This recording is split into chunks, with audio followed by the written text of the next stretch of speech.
ಎಲ್ಲರಿಗೆ ಪರಿಶುದ್ಧ ಆತ್ಮ ಹೇಗೆ ಕೆಲಸ ಮಾಡ್ತಾನೆ ನಾವು ತಿಳ್ಕೊಳ್ಳೋಣ. ಮೇನ್ ಇಂಪಾರ್ಟೆಂಟ್ ಈಸ್ ಪರಿಶುದ್ಧ ಆತ್ಮ ನಮಗೆ ಅಮೂಲ್ಯವಾದದ್ದು. ಪರಿಶುದ್ಧ ಆತ್ಮವು ಇಲ್ಲದೆ ನಾವು ಯೇಸುವನ್ನು ಮಾತಾಡಲು ಇಲ್ಲದೆ ಸಂಪರ್ಕ ಮಾಡಲು ಸಾಧ್ಯವೇ ಇಲ್ಲ. ಒಂದು ಪರಿಶುದ್ಧಾತ್ಮವು ಯೇಸುನಿಂದ ತಂದೆ ಕಡೆ ನಮ್ಮ ಏನೇ ಇರಲಿ, ಬಾಧೆ ಇರಲಿ, ಅಲ್ಲಿ ಹೋಗ್ತದೆ. ಪೌಲನು ಅವನು ಪರಿಶುದ್ಧ ಆತ್ಮ ಮುಖಾಂತರ ಏನೇನು ಮಾಡಿದ್ದ? ಆಕ್ಟ್ಸ್ 9 ಚಾಪ್ಟರ್ ವರ್ಸಸ್ 5 ಸೌಲನು ನೋಡುತ್ತಾರೆ. ಅಲ್ಲಿ ಸೌಲನು ಎಷ್ಟೋ ಯೇಸುವಿನ ನಂಬಿದವರನ್ನು ಅವರನ್ನು ಹೊಡೆಯೋದು, ಅವ್ರಿಗೆ ದುಃಖವನ್ನು ಕೊಡೋದು, ಅವರೆಲ್ಲರನ್ನು ಏನೇ ರೀತಿಯಲ್ಲಿ ಯೇಸುವಿನ ಸಂಪರ್ಕದಲ್ಲಿ ಯಾರ್ಯಾರು ಇರ್ತಾರೋ ಅವರನ್ನು ಹೊಡೆಯೋದು, ಅವರು ಯೇಸುವಿನಿಂದ ದೂರ ಮಾಡುವುದು ಸೌಲನ ಕೆಲಸವಾಗಿತ್ತು. ಅವನು ಅಧಿಕಾರ ತೆಗೆದಿತ್ತು. ಹೇಗಂದರೆ ಒಂದು ಅಧಿಕಾರದಲ್ಲಿ ಹೋಗಿ ನಾನು ವಿಶ್ವಾಸಿಗಳನ್ನ ಅವರನ್ನು ಯಾರು ವಿಶ್ವಾಸ ಮಾಡ್ತಾರೋ ಅವರನ್ನು ನಾನು ಜೈಲಿಗೆ ಹಾಕ್ತೇನು ಅಂದು ಒಂದು ಲೆಟರ್ ತಗೊಂಡು ಆ ಲೆಟರ್ ಮುಖಾಂತರ ಅವನು ಕೆಲಸ ಮಾಡ್ತಿದ್ದ. ಅಂದರೆ ಗೌರ್ಮೆಂಟ್ ಲಾ ತಗೊಂಡು, ಅಂದರೆ ಈ ವಿಶ್ವಾಸಿದವರನ್ನು ನಾನು ಮಾಡಲು, ಅಂದರೆ ಪ್ರಾರ್ಥನೆ ಮಾಡಲು, ಯಾವುದೇ ರೀತಿಯ ವಿಶ್ವಾಸದಲ್ಲಿ ಇದ್ದವರನ್ನು ಹೇಗಾದರೂ ಮಾಡಿ ಅವರನ್ನು ದೂರ ಮಾಡೋದು ಅವನ ಕೆಲಸವಾಗಿತ್ತು. ಒಂದು ದಿನ ಅವನು ಊರಿಗೆ ಹೋಗುವಾಗ ಒಂದು ದೊಡ್ಡ ಪ್ರಕಾಶ ಬಿತ್ತು ಸೌಲನ ಮೇಲೆ. ಆಮೇಲೆ ಅವನು ಸೌಲನು ಕೆಳಗೆ ಬಿದ್ದ ಮೇಲೆ ಅವನ ಕಣ್ಣುಗಳು ಕುರುಡ ಆಗಿದ್ದ 3 ದಿವಸಗೋಸ್ಕರ.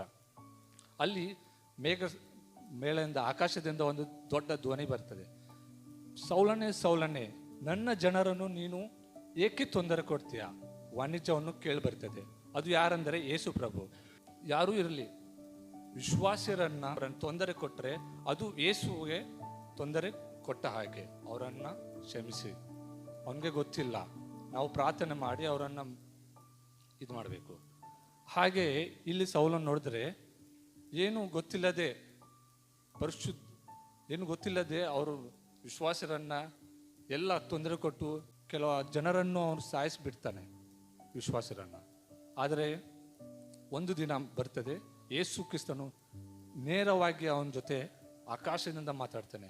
ಸೌಲನೇ ಏಕೆ ನನಗೆ ತೊಂದರೆ ಕೊಡ್ತೀಯ?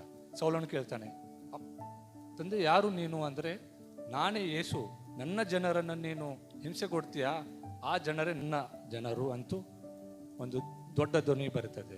ಆಗ ಸೌಲನು ಎದ್ದು ಡೊಮಾಸ್ಕಸ್ ಅಂತ ಒಂದು ಇದೆ, ಅಲ್ಲಿ ಹೋಗುವಾಗ ಸೌಲನು ಕಣ್ಣು ಕಾಣದಿದ್ದ ಒಂದು ವ್ಯಕ್ತಿ ಆಗಿದ್ದ. ಒಬ್ಬನು ಅನನೀಯ ಅಂದ ಒಬ್ಬ ಸೇವಕನಿದ್ದಾನೆ.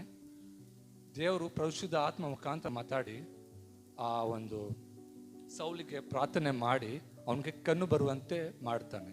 ಕಣ್ಣುಗಳು ತೆರೆಯಲ್ಪಡ್ತವೆ, ಅವನು ನೋಡ್ತಾನೆ. ಈಗ ಆ ಒಂದು ದಿನದಿಂದ ಯೇಸುವೆ ಒಂದು ದೇವರೆಂದು ಅವನು ನಂಬುತ್ತಾನೆ.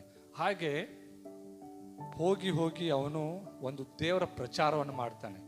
ಎಲ್ಲರೂ ಬೆರಗಾದರು, ಇವನು ತಾನೇ ಆತನು ನಮ್ಮ ವಿಶ್ವಾಸರನ್ನು ಕೊಲ್ಲಲು ಪ್ರಯತ್ನಿಸ್ತಾನೆ, ಮತ್ತು ಅವನ ಕಡೆ ಒಂದು ಲೆಟರ್ ಕೂಡ ಇದೆ, ಒಂದು ಲಾ ಇದೆ, ಮತ್ತು ಅವನು ಏನೋ ಮಾಡ್ಬೋದು. ಆದರೆ ಇದೇನು ವಿಚಿತ್ರ ಅಂತ ಜನರು ಬೆರಗಾಗಿ ಅವರಲ್ಲಿ ಮಾತಾಡ್ತಿದ್ದರು.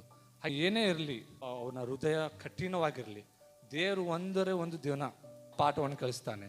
ಒಂದು ದಿನ ನಾನು ಕೊಯಂಬತ್ತೂರಿನಾಗಿದ್ದಾಗ ನನಗೆ ಫೀಸ್ಗೋಸ್ಕರ ನಾನು ಪ್ರಾರ್ಥಿಸ್ತಿದ್ದೆ. ಸ್ವಲ್ಪ ಅಮೌಂಟ್ ಫೀಸ್ ನನಗೆ ಕೊಡುವಂತೆ ಸಹಾಯ ಮಾಡಪ್ಪ ಅಂತೂ ನಾನು ಫ್ರೆಂಡ್ಗೋಸ್ಕರ ಪ್ರಾರ್ಥಿಸ್ತಿದ್ದೆ. ಅದು ಭೀ ಆಗಿಲ್ಲ. ಆದರೆ ಒಂದು ದಿನ ಬಂತು, ನನ್ನ ಲೀಡರ್ ಬಂದು, brother Abhishek, good news for you, someone paid for your fees and he left away and he don't know who is, but he said this is for that guy and his fees ಅಂತ ಹೇಳಿ ಹೋಗಿದ್ದಾನು. ನನಗೆ ಆಶ್ಚರ್ಯವಾಯಿತು. ಆ leader ಅಂತಾನೆ, it's all God glory brother, thank you so much. ಆ ದಿನದಲ್ಲಿ ಒಂದು leader ಮಾತಾಡಿದ ಏನಂದರೆ, that's battle belongs to God, ನೀನು ದೇವರ ಮೇಲೆ ಬಿಡು ಅಂತ ಆ ಲೀಡರ್ ಮಾತಾಡಿದರೆ.